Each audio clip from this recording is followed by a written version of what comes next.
The number on the screen was clinical, stripped of all emotion. $350,000. A clean, precise figure, marked by a single, damning word: transfer. Alex stared at his banking app, the cool blue light of the phone painting his face in the dim light of his home office. The house was silent. It was the kind of heavy, expectant silence that precedes a storm or follows a death. In this case, it was both. He had thought it was a test, a painful, perhaps even cruel, but necessary test of the foundations of his marriage. He had told his wife Chloe that the unthinkable had happened, that their significant crypto investments, the bedrock of their future wealth, had been wiped out in a catastrophic market crash. He had watched her face crumble, seen the panic flare in her eyes, and felt a pang of guilt. But he'd told himself it was for the best. He needed to know. He needed to know if she loved him, Alex the man, the architect, the partner, or if she loved the lifestyle he provided, the security his success represented. He didn't know that the answer would be delivered not in words, but in a sterile, six-figure transaction that felt like a surgical incision into his heart. Within 3 days of his feigned ruin, she had drained their joint savings account, an account that held nothing to do with cryptocurrency, an account that held the inheritance his grandmother had left him. This wasn't a panic move to secure their future. This was an amputation. She was cutting him loose. What she didn't know was that the crypto hadn't crashed, it had soared. And what she couldn't possibly fathom was that the man she was abandoning was not the failure he pretended to be, but a man on the precipice of a success so vast it would render her world, and her betrayal, infinitesimally small. Before we dive into the wreckage, I want to take a moment to welcome you. It's stories like these, about the hidden truths in our lives, that connect us. Let me know in the comments where you're watching from tonight. It's always incredible to see how far these stories travel. And if you find yourself invested in Alex's journey, I hope you'll consider liking this video and subscribing to the channel. Your support makes it possible to keep sharing them. Now let's go back to the moment the test began. It started, as many modern follies do, with a graph on a screen. Alex had been tracking the volatile crypto market for years, not as a gambler, but as a calculated investor. He'd entered early, his positions built on careful research and a deep understanding of blockchain technology. While Chloe and her family saw it as a kind of digital lottery ticket, Alex saw it as another form of architecture, building a portfolio brick by digital brick. That Tuesday, the market took a sharp, dramatic dive. Pundits on financial news channels spoke in apocalyptic tones. It was exactly the sort of manufactured panic that shook out weak hands and created opportunities for the patient. Alex felt no fear. His holdings were secure, much of it in cold storage, and he had no intention of selling. But as he watched the red lines plunge, an idea, cold and unwelcome, began to form in his mind. It was a test, a stress test, not for his portfolio, but for his marriage. For the past year, a subtle disquiet had settled over his relationship with Chloe. It was in the way she talked about their friends' new vacation homes, the way her eyes would light up when discussing acquisitions and mergers at her father's firm, the faint, almost imperceptible disappointment in her tone when Alex would rather spend a weekend hiking than attending another soulless gala. He was an architect, and a damn good one. He loved the clean lines, the integrity of materials, the creation of spaces that serve people. He was successful, but his success was quiet, built on reputation and peer-reviewed awards, not flashy headlines. To Chloe's family, particularly her father Richard, a man who equated net worth with human worth, Alex was a mild curiosity. A man who made good money but lacked the killer instinct to make real money. The crypto was Alex's one concession to their world, a speculative venture that, having ballooned in value, had finally earned him a measure of grudging respect from his father-in-law. What if that respect, and perhaps Chloe's effusive affection, was pegged entirely to that ballooning number? He found her in the living room, scrolling through a luxury travel blog on her tablet. The evening light slanted through the large windows of the house he had designed, a home he had poured his soul into. It was a space of warmth and light, all cedar and glass and exposed steel. "Chloe," he said, his voice carefully calibrated to sound hollow. She looked up, a small, annoyed frown creasing her brow. "Alex, you're hovering. What is it?" He took a breath. "There's something I have to tell you. It's about the crypto." Her focus sharpened instantly. The travel blog was forgotten. "What about it? Did it go up again?" Richard was just saying, "It's gone," he said, letting the words hang in the air. "All of it. There was a flash crash, a security breach on the exchange. It's all gone." He watched the color drain from her face. Her perfectly glossed lips parted slightly. "What do you mean, gone? It can't be gone. That's millions of dollars." "I know," he said, feigning a despair that was a pale imitation of the real dread coiling in his stomach. "I'm so sorry, Chloe. I mismanaged it. I should have been more careful." She didn't rush to him. She didn't offer a word of comfort. She stood up, her tablet clattering onto the marble coffee table. Her body was rigid, her gaze distant, as if she were calculating, processing not a shared loss, but a personal catastrophe. "All of it?" she repeated, her voice thin and sharp. "You're telling me that our future, the future you promised me, is just gone? Because you were careless with your little internet money?" The words, "our future," and "your little internet money," struck him like two dissonant chords. In that moment, the line was drawn. The test had begun. He had set a fire to see what was flammable. He just hadn't realized he was standing in the heart of the blaze. The silence that followed her question wasn't one of shared grief. It was the silence of a partnership dissolving, the sound of a contract being voided. And in the days that followed, the silence would give way to a cruelty he could never have anticipated, a slow, methodical dismantling of the man she thought he was, and the love he thought they had. The first 24 hours were a study in cold silence. Chloe moved through their home like a ghost, haunting the scene of her own demise. She didn't cry. She didn't rage. She simply withdrew into a state of icy composure that was far more terrifying than any outburst. She answered his questions in monosyllables. She slept in the guest room, the closed door a physical manifestation of the chasm that had opened between them. Alex found himself adrift in the beautiful, spacious house he had designed. Every beam, every window, every carefully chosen piece of furniture now seemed to mock him, a monument to a shared life that was proving to be a facade. On the second day, the silence broke. Alex was in his office staring at the blueprints for the new community art center he was designing, trying to lose himself in the familiar comfort of lines and angles, when he heard her voice from the living room. It was sharp, brittle, carrying through the house with an unnatural clarity. She was on the phone with her mother, Eleanor. "I just don't know what to do, Mother," Chloe said, her voice laced with a theatrical desperation. "He's lost everything. Everything. No, he's just sitting in his office, staring at his little drawings, as if that's going to solve anything." Alex felt his hands clench. His little drawings were the foundation of their life, the source of the income that paid for this house, her car, her clothes, her very lifestyle. He had always been the stable, reliable provider, while the crypto had been the speculative icing on the cake. But in her narrative, he had been reduced to a failed gambler, his life's work an irrelevant hobby. "Of course Dad was right," Chloe continued, her voice dropping into a conspiratorial tone. "He always said Alex didn't have the stomach for the big leagues. All that talk about long-term value and underlying tech, it was just a fantasy. He was playing a game he didn't understand, and he took me down with him." He took me down with him. The phrase echoed in the quiet of his office. There was no us. There was no we.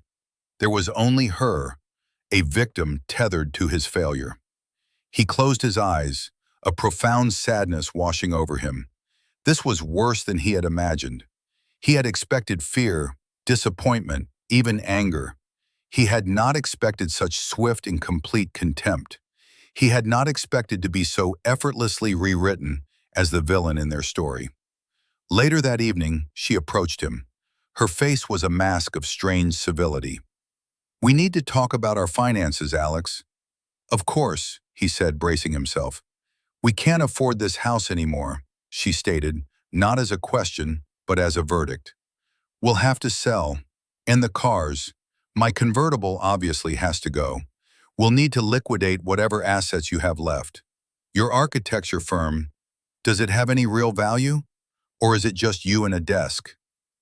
The sheer disdain in her question was breathtaking. His firm, which employed 12 people and had won national awards for sustainable design, was reduced to a precarious one-man operation in her eyes.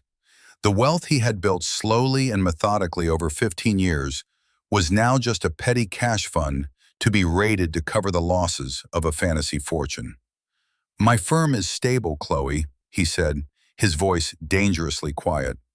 "Well, it will have to be more than stable," she sniffed. "It will have to support us. I'll have to make adjustments. My entire life will have to be adjusted." She walked away, leaving him standing in the middle of the kitchen. He felt a strange sense of detachment, as if he were watching a play. He reached into his pocket, and his fingers closed around a small, cool object. It was a hardware wallet, a tiny, inert piece of plastic and metal no bigger than a flash drive.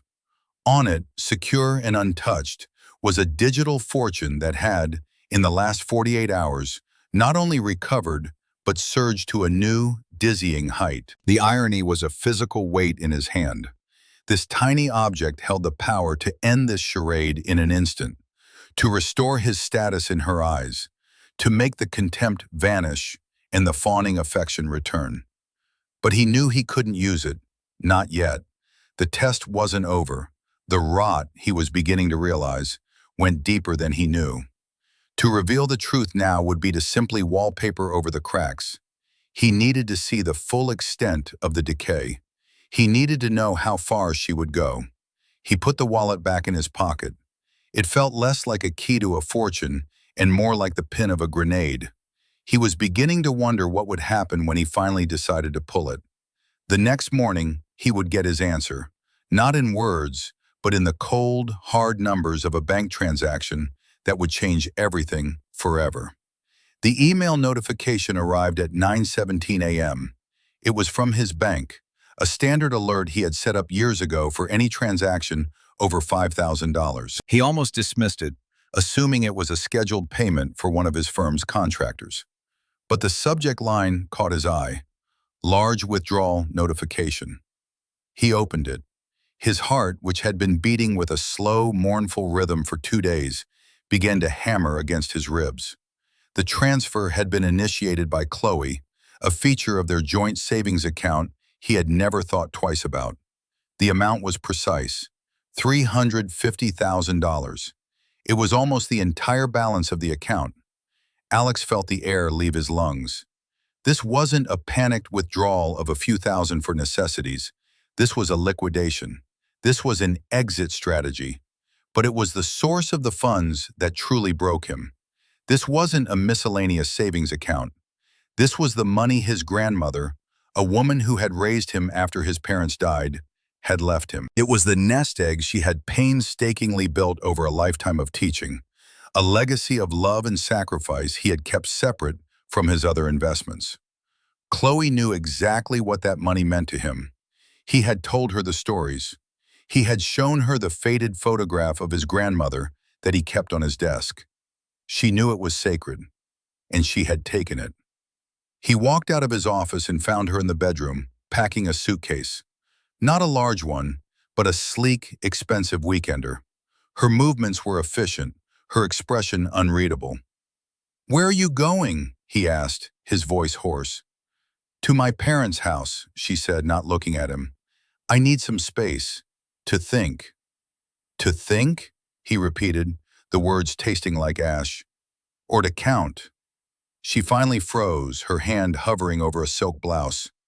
She turned to face him, and for the first time he saw not contempt, but a flicker of something else. Fear. The fear of being caught. "What are you talking about?" she asked, her voice a little too high. "The joint savings account, Chloe. The money from my grandmother." Her composure cracked. I was protecting it. For us. With everything so unstable, I thought it would be safer in a separate account. My father advised me to." The lie was so bald, so insulting in its simplicity, that he almost laughed. Safer? From what? From him? The man who had built their entire life? The mention of her father was the final twist of the knife. This wasn't just her decision. This was a coordinated family effort. They were circling the wagons, and he was on the outside. "You transferred $350,000 without so much as a conversation," he said, his voice low and steady, a stark contrast to the storm raging inside him. "You emptied an account that held my entire family history, and you call it protection? You don't understand the pressure I'm under," she shot back, her fear transmuting into aggression. "My parents are worried sick. My friends are asking questions.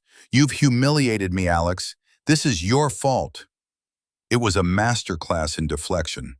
In her mind, his feigned financial ruin was the crime, and her calculated betrayal was merely a justifiable reaction. He was the disease. She was just treating the symptoms. He looked at the woman in front of him, the woman he had promised to love and cherish, and he saw a stranger. A beautiful, well-dressed stranger who had just committed an act of profound emotional violence.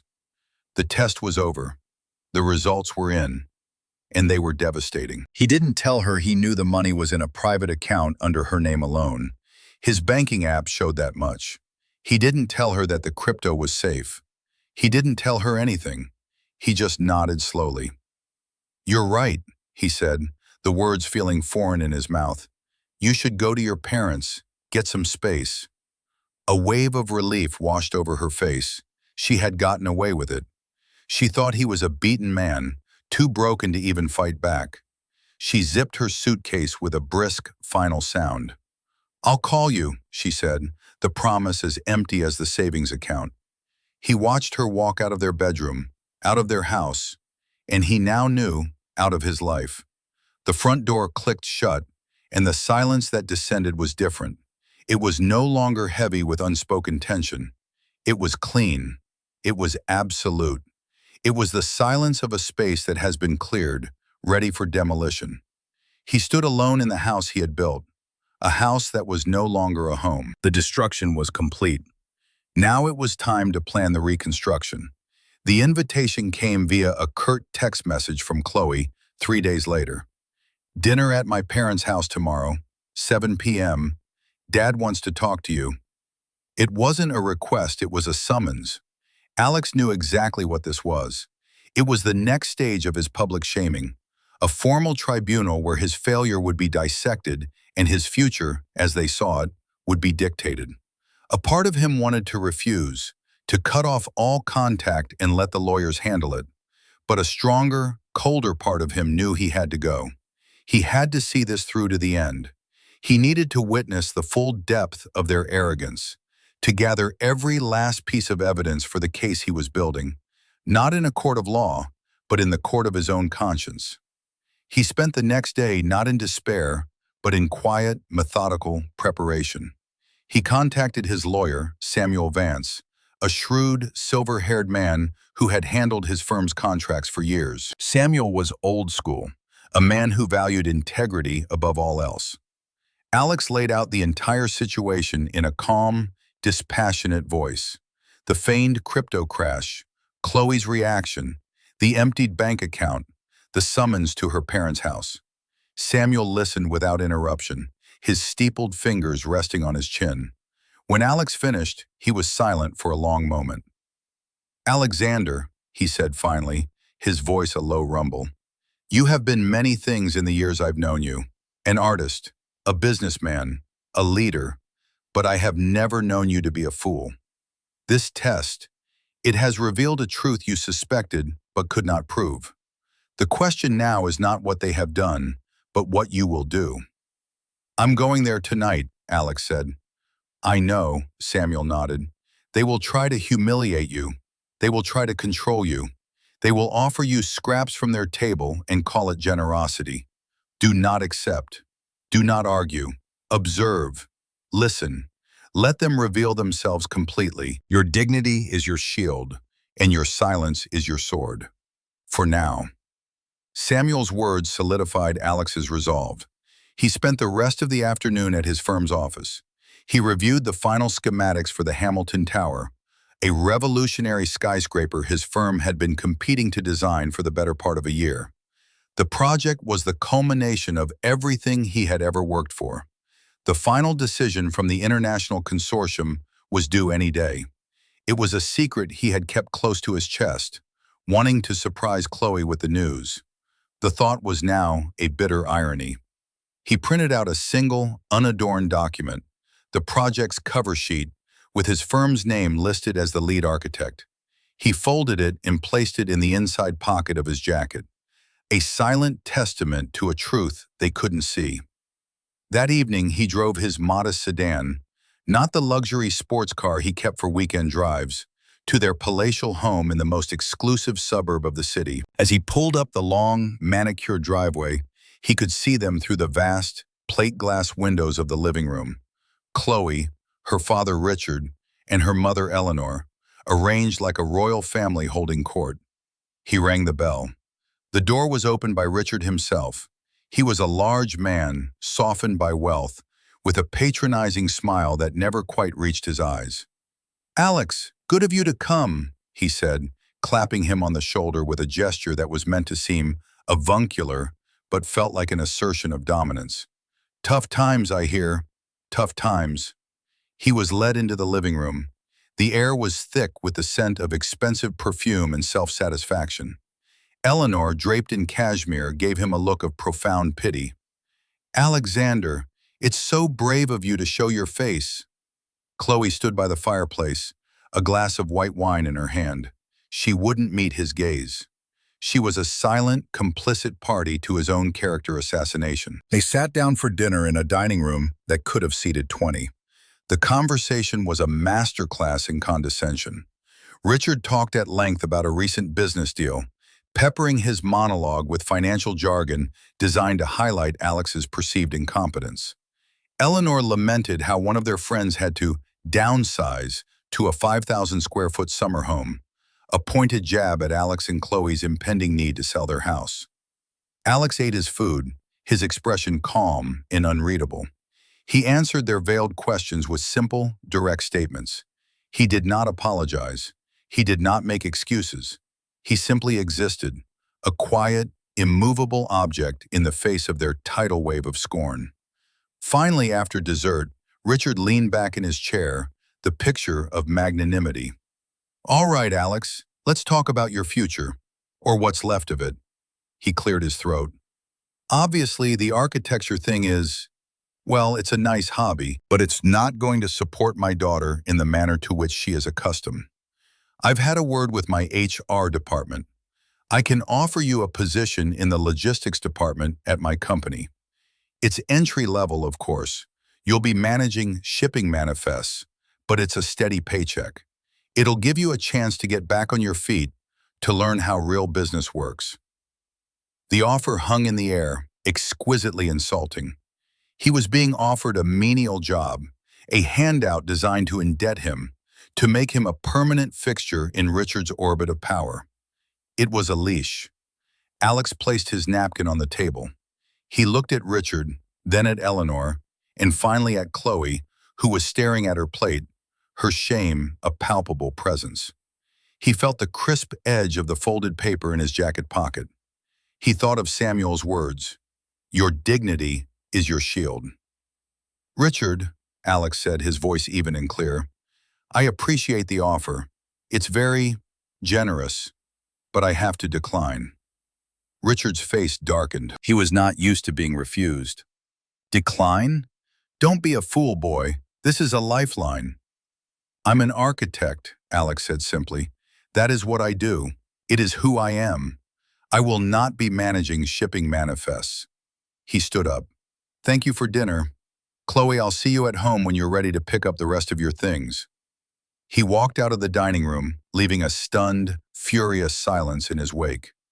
As he stepped out into the cool night air, he didn't feel defeated. He felt a cold, exhilarating sense of freedom. They had shown him their hand. They had revealed the absolute limits of their character. The humiliation was a fire, and it had burned away the last vestiges of his love for Chloe, leaving behind something harder, something forged and resolute. The game was far from over. He was just getting started. The weeks that followed were a cold war fought within the beautiful, silent walls of their home. Chloe had not returned to her parents' house permanently. Instead, she used it as a base, returning to the house she shared with Alex, only to collect more of her belongings and to issue new decrees. Each visit was a fresh wave of psychological warfare. She left catalogs for small, grim apartments on the kitchen counter. She tagged real estate agents in social media posts about their house, which she had presumptuously listed as motivated seller. She spoke of their shared memories with a chilling detachment, as if she were an archaeologist cataloging the artifacts of a dead civilization. "Remember that trip to Italy?" she said one afternoon, holding a framed photo of them in Tuscany. "We'll have to sell this frame. It's silver." She said it without a trace of sentiment, her only calculus being the object's cash value. Through it all, Alex maintained his quiet, unnerving calm. He met her provocations not with anger, but with a polite, impenetrable wall of civility. This infuriated her more than any argument could have. His refusal to be broken, to play the part of the shattered man she needed him to be, was a constant, maddening affront to her narrative. She saw it as arrogance, a delusional refusal to accept his new, diminished reality. The audience, of course, knew better. They knew his calm was not delusion, but confidence. While Chloe was busy dismantling their past, Alex was meticulously constructing his future. His meetings with Samuel Vance became more frequent. They were no longer just consultations, they were strategy sessions. Samuel, with the precision of a master litigator, guided Alex through the process of protecting his assets. Not just the crypto, which remained a sleeping giant in its digital vault, but his entire architectural firm and his personal finances, which were far more substantial than Chloe or her family had ever bothered to understand. "The transfer of your grandmother's inheritance is a gift, Alexander," Samuel explained, his office a sanctuary of dark wood and leather-bound books. "It is a clear, unambiguous act of financial malfeasance committed under false pretenses. She believes you are destitute. She has, in effect, stolen from a man she believes to be bankrupt. The law does not look kindly on that." On Samuel's advice, Alex began the painstaking process of documentation. He saved every condescending text message from Chloe. He made a note of every conversation, every demand, every insult. He compiled a financial statement that showed the fraudulent transfer next to the healthy, untouched balance of his firm's accounts. It was a dossier of betrayal, a ledger of grievances that grew thicker by the day. One evening, Alex was working late at his firm's downtown office. The space was a testament to his design philosophy, open, collaborative, filled with natural light and the quiet hum of creativity. His team was energized, buzzing with the possibility of the Hamilton Tower project. They saw him as a leader, a visionary. The contrast between how he was perceived here, in his own world, and how he was perceived in Chloe's, was a dizzying chasm. His phone buzzed. It was an email with a subject line that made his heart stop. Consortium Decision, Hamilton Tower Project. He took a deep breath, his hand trembling slightly as he clicked it open. He read the first line, then read it again. A slow smile spread across his face. They had won. His firm had been chosen. It was the kind of career-defining project that architects dreamed of. A legacy project. The financial implications were staggering, dwarfing even his crypto holdings. He leaned back in his chair, the city lights twinkling below. He felt a surge of triumph, but it was followed by a profound wave of melancholy. His first instinct, the one that had been ingrained in him for years, was to call Chloe and share the news. He could almost hear her shriek of delight, picture the immediate reversal, the sudden return of her affection. He could end the entire charade right now with a single phone call, but he knew he wouldn't. The victory felt hollow because the person he most wanted to share it with had already proven she wasn't worthy of it. Sharing this news with her now would be like trying to rebuild a house on a rotten foundation. The structure would be beautiful, but it would be doomed to collapse. Instead, he forwarded the email to Samuel with a simple message. The final piece is in place. He packed his briefcase, his movements deliberate. He walked through the silent office, turning off the lights. As he stood by the elevator, he caught his reflection in the polished steel doors.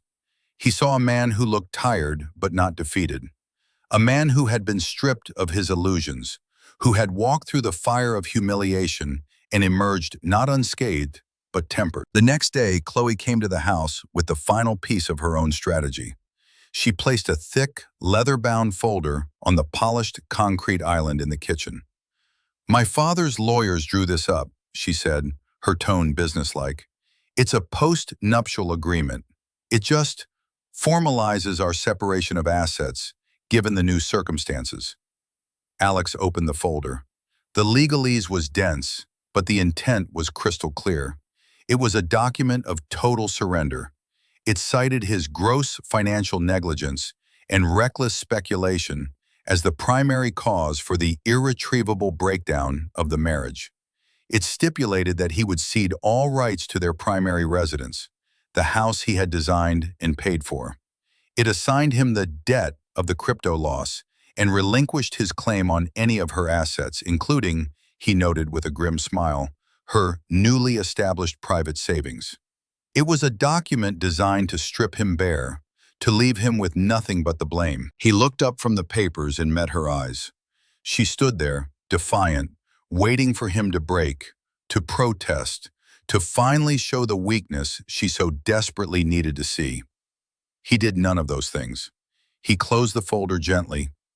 "I see," he said, his voice betraying no emotion. "This is a comprehensive document." "It's the only way forward, Alex," she said, a hint of impatience in her voice. "It's for the best." "Before I even consider signing this," he said, tapping the folder, "I believe a final conversation is in order. A family meeting. You, me, your parents. At their house. Tonight." A flicker of triumph flashed in her eyes. She thought he was coming to capitulate, to negotiate the terms of his surrender in front of the very people who had orchestrated it. "Fine," she agreed. "I'll let them know you're coming." "Oh, they'll want to be there," Alex said, a strange, quiet confidence in his voice that she completely failed to register. "We have so much to discuss." He knew, and the universe seemed to know, that this would be the Last Supper, the final act, the quiet before the storm he was about to unleash. The living room of Richard and Eleanor's home was arranged like a stage set for a corporate execution. Richard sat in his large leather armchair, the patriarch on his throne. Eleanor was perched on a love seat, her posture ramrod straight, a silent, judgmental matriarch. Chloe stood near the unlit fireplace, affecting an air of bored detachment, but Alex could see the tension in the way she held her wineglass. They were a united front, a tribunal of three, ready to pass sentence on the man who had failed them.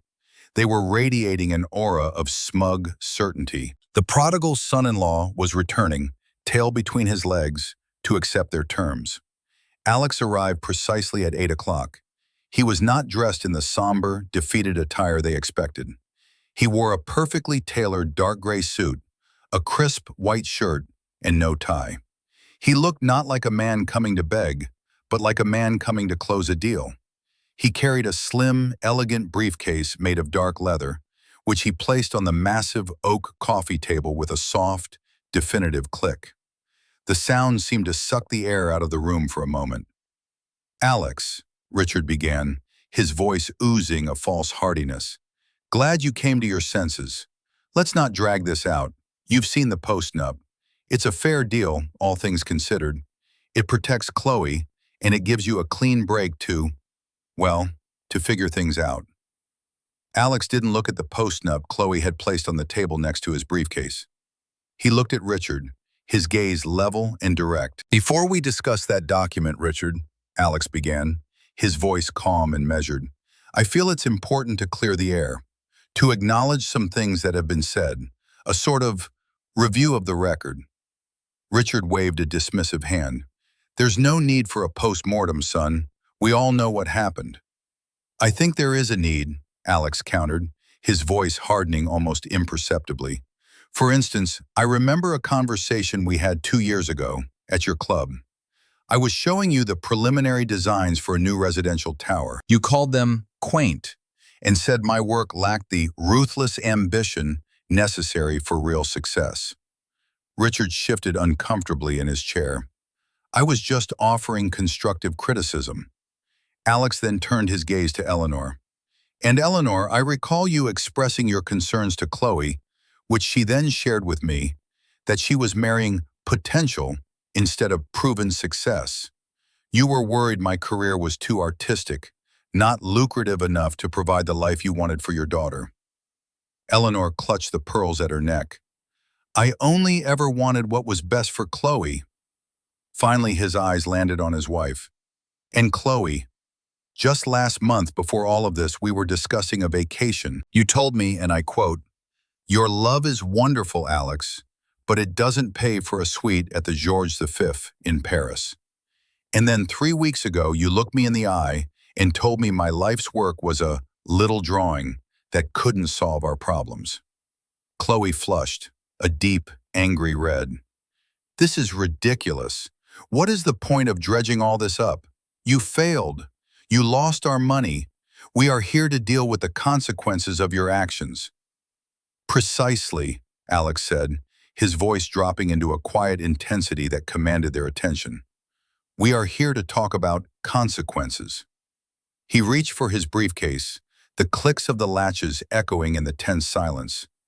They watched, confused, as he bypassed the post-nup entirely. First, he pulled out a slim, state-of-the-art tablet and placed it on the table, angled toward them. He tapped the screen and a graph appeared, a chaotic scribble of red and green lines. "This is the crypto market," Alex said. "This is the crash that supposedly wiped us out." He pointed to a steep drop. "And this is the last 3 weeks. He swiped his finger and the graph expanded, showing the lines shooting upwards, far beyond its previous peak. It wasn't a crash, it was a correction, a buying opportunity for those who understood the market. He tapped another icon. A portfolio summary filled the screen. The number at the top was so large, with so many commas, that for a moment it didn't register. Richard leaned forward, squinting. His face went slack. What is that?" "That is our crypto portfolio," Alex said. "Or rather, my crypto portfolio. I never sold a thing. I never lost a dime. In fact, since I told you it was all gone, its value has increased by 40%. The silence was deafening.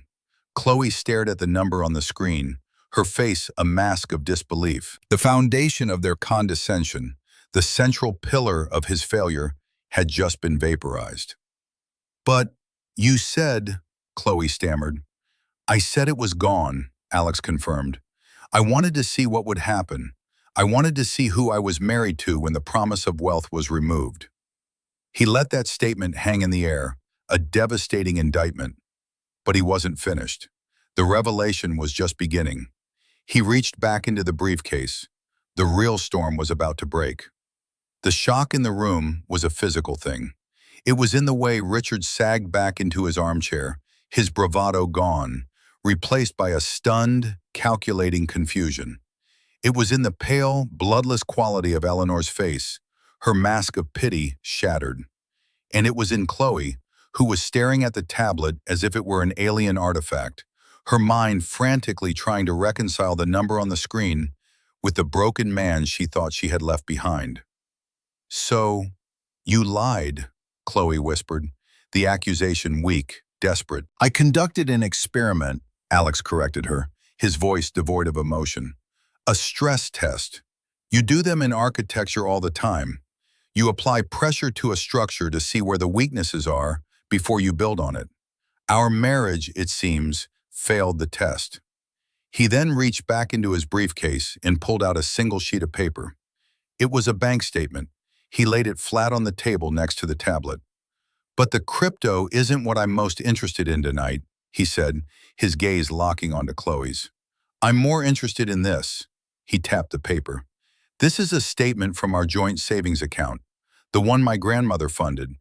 I see here a transfer, 3 weeks ago, for $350,000. You told me you moved it to protect it. You said your father advised you to." He looked at Richard, who suddenly seemed very interested in a loose thread on his cuff. "Is that true, Richard? Did you advise your daughter to empty our joint account behind my back?" Richard cleared his throat. I merely suggested she secure her assets in a time of crisis." "Her assets?" Alex repeated, letting the pronoun hang in the air. "That money was an inheritance.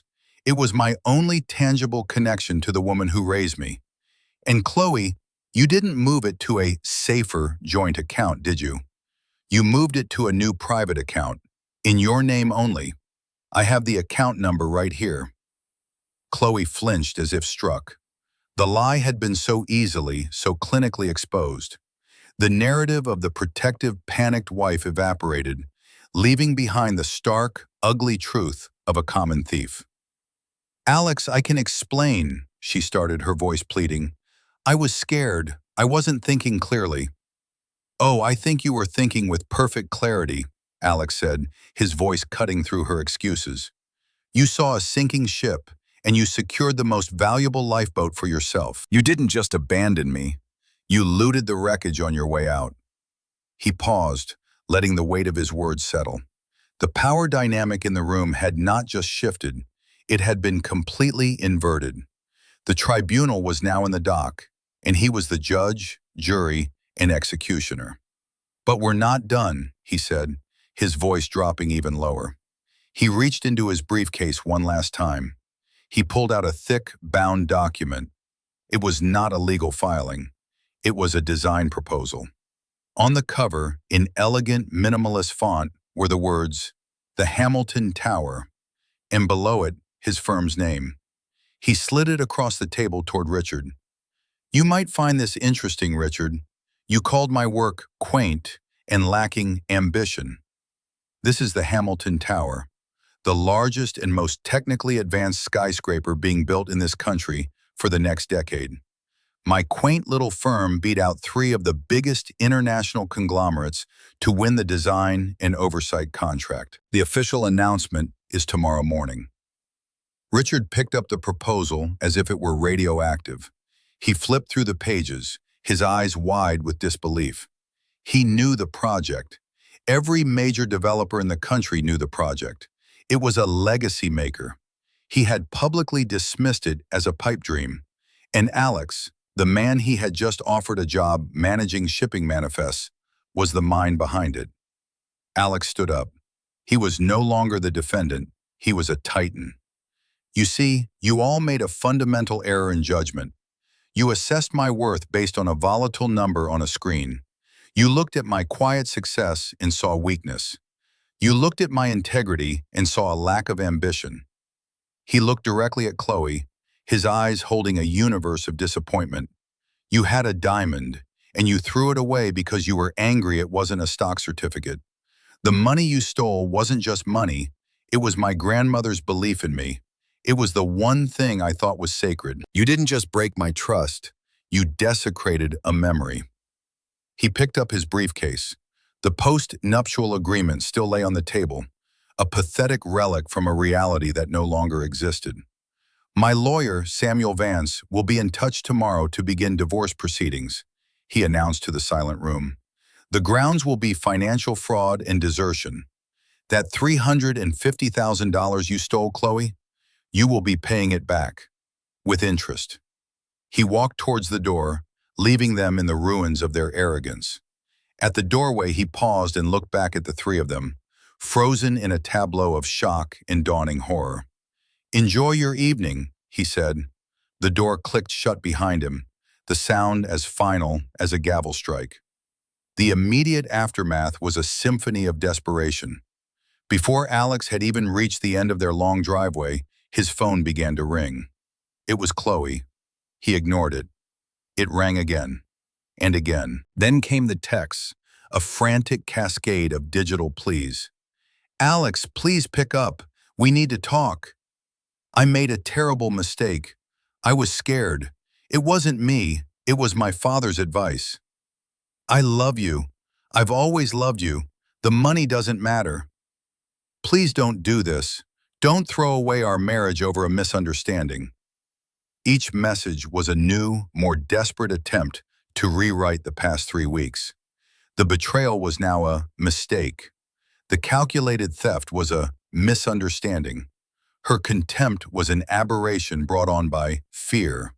It was a pathetic, transparent performance, and Alex saw it for exactly what it was.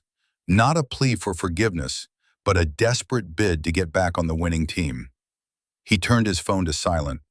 When he got home, the house felt different. The oppressive weight of Chloe's judgment was gone. The silence was no longer heavy, it was peaceful. It was his space again. He poured himself a glass of whiskey, the good single malt he saved for special occasions, and stood by the large window overlooking the city. He didn't feel triumphant. He didn't feel vengeful. He felt a profound, aching sense of release, like a patient who has just had a malignant tumor successfully removed. The surgery was brutal, but the prognosis was life. The next morning, the news of the Hamilton Tower project broke. It was everywhere, on financial news networks, in architectural journals, in the city's biggest newspaper. Alex's face and name were front and center. He was no longer a quaint architect. He was a visionary, a titan of industry. The fallout for Richard and his family was swift and brutal. Richard's world was built on reputation and connections. He had spent weeks quietly telling his peers in the business community that his son-in-law was a failed crypto gambler, a cautionary tale. Now that same son-in-law was the most celebrated architect in the country. Richard looked like a fool, and worse, he looked petty and vindictive. A story began to circulate, the true story, of how he had offered the designer of the Hamilton Tower a menial job filing papers. He became a laughingstock in the very circles he sought to dominate. A major partner in one of his upcoming ventures, citing a desire to work with firms built on integrity and forward-thinking leadership, quietly pulled out, costing Richard millions. Eleanor suffered a different but no less significant fate. Her social standing was predicated on an image of old money elegance and grace. The story of her family's greed, of how they had treated Alex when they thought he was down on his luck, spread like wildfire through the charity boards and country club lunches. The pity she had so enjoyed lavishing on Alex was now turned on her, but it was laced with a scorn she couldn't bear. Old friends became distant. Invitations began to dry up. She was socially marooned on the island of her own snobbery. But the most dramatic consequence was reserved for Chloe. The divorce proceedings were, as Samuel had promised, swift and merciless. The evidence of financial fraud was irrefutable. The court ordered her to repay the $350,000 immediately. To do so, she had to liquidate the very account she had created to hoard it. The remaining funds were quickly eaten up by her own legal fees. She was forced to sell her convertible and the expensive jewelry Alex had bought her over the years. She tried one last, desperate gambit. She showed up at his office, unannounced. She had been crying. Her makeup was smudged. She had traded her usual designer armor for a softer, more vulnerable look. It was another calculated costume. "Alex," she said, her voice trembling as he met her in the lobby, "can't we just talk? Forget the lawyers, just you and me. I miss you. I miss us."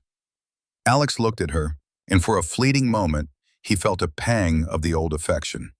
He remembered the woman he had fallen in love with, the one who could make him laugh, the one whose hand he had held while they dreamed of a future together. But that woman was gone.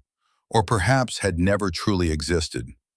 What stood before him was a woman who was not sorry for what she did, but sorry for how it had turned out. "There is no us anymore, Chloe," he said, his voice gentle but firm. "You made that clear 3 weeks ago. You didn't miss me when you were draining my grandmother's legacy from our account. You didn't miss me when you were standing by as your father insulted my life's work. You miss the lifestyle. You miss the winning ticket, but you don't miss me." He saw the flicker of anger in her eyes as her performance failed. She knew he was right. "So that's it?" she spat. "You get to ride off into the sunset with your billions and your new tower, and I'm left with nothing?" "You're left with the consequences of your own choices," he replied, the moral mirror reflecting her actions back at her. "I truly hope you learn from them. Goodbye, Chloe." He turned and walked back toward his office, not looking back. He knew he was leaving her with something far more valuable than money. He was leaving her with the truth. Whether she chose to see it was up to her. A few months drifted by, like seasons changing. The legal battle, which had been a storm, quieted into a settled fact. The divorce was finalized. The house, which had been a battleground, was now officially and solely his. A quiet sanctuary he was slowly learning to call home again. Chloe, he had heard through the grapevine, had moved into a small apartment across town and had taken a job in marketing. A far cry from the life of effortless luxury she had always believed was her birthright. Her father's business was still struggling, his reputation permanently tarnished. The poetic justice was not lost on Alex, but he found no joy in it. It was simply the logical outcome of their actions, as predictable as a law of physics. Alex poured his energy into his work. The Hamilton Tower was more than a project, it was a resurrection. He was on site almost daily, walking the steel skeleton as it rose into the sky, a tangible symbol of his own rebuilding. He found a deep, grounding satisfaction in the work, in the collaboration with his team, in the creation of something beautiful, functional, and enduring. He had been stress-tested, and his foundations had held. He was building again, not just a tower, but a new life. One crisp autumn afternoon, he was at the construction site, reviewing a complex structural detail with his lead engineer, a brilliant young woman named Maya. They were standing on a high floor, the city sprawling out beneath them. The wind whipped around them, carrying the scent of concrete and steel. "It's a difficult problem," Maya said, pointing to a juncture on the blueprint. "The load distribution here is tricky, but I was thinking, what if we see it not as a problem of support, but as a problem of balance?"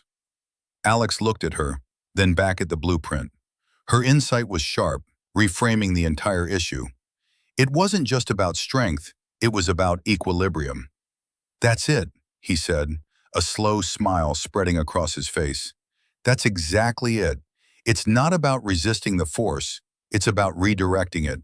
Maya, you're a genius." She blushed, slightly pleased. "Just applying the principles you taught us, Alex. Build with integrity, and the structure will tell you what it needs."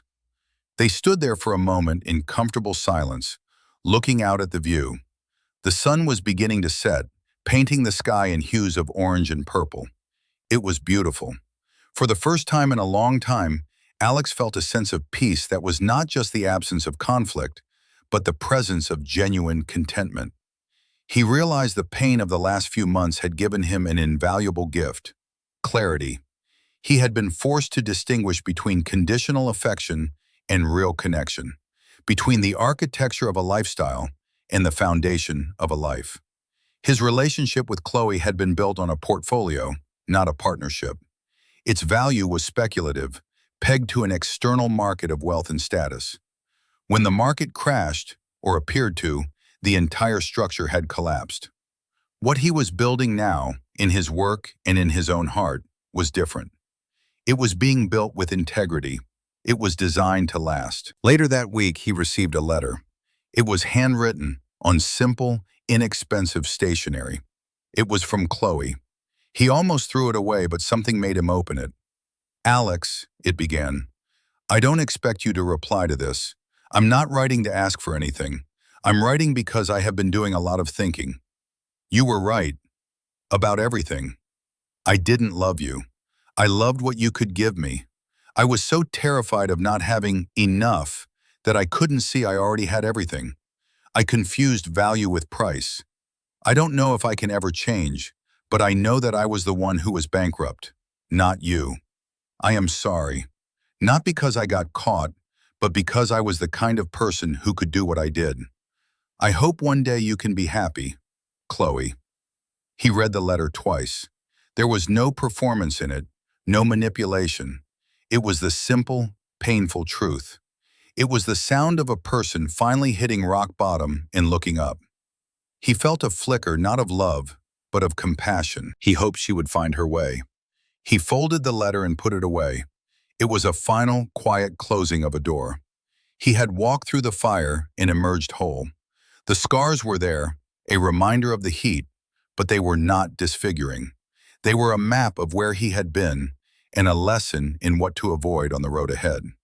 He had lost a wife, but he had found himself.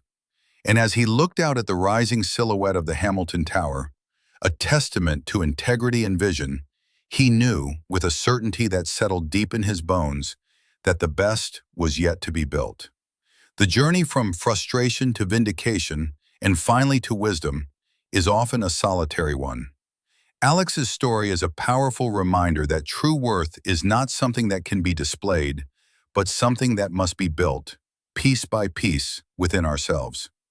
He sought to test the foundation of his marriage and discovered it was made of sand. But in the process, he rediscovered his own foundation, which was built on the bedrock of integrity, passion, and resilience. He learned that the most devastating betrayals often come not from our enemies, but from those we allow closest to us, those who see our light and mistake it for something they can own. His story teaches us that respect cannot be demanded by status or bought with wealth. It must be earned through character. And when we are faced with humiliation, our greatest power lies not in lashing out, but in maintaining our dignity, in knowing our own value even when others refuse to see it. The quiet confidence of competence is a force that no amount of arrogance can overcome. In the end, Chloe and her family did not just lose access to Alex's fortune. They lost the opportunity to be part of his legacy. They chose the fleeting allure of money over the enduring value of a good man, and that was a poverty from which they might never recover. What do you think? Was Alex's test justified, or did he provoke the betrayal that followed? It's a complex moral question, and I'd be fascinated to read your thoughts in the comments below. What would you have done in his position? Thank you for joining me on this journey. If this story resonated with you, please show your support by giving it a like, and consider subscribing to the channel for more narratives about the quiet battles that define us. Your engagement helps build a community where these important conversations can continue. Until next time, remember to build your life on a foundation that no market crash can ever shake.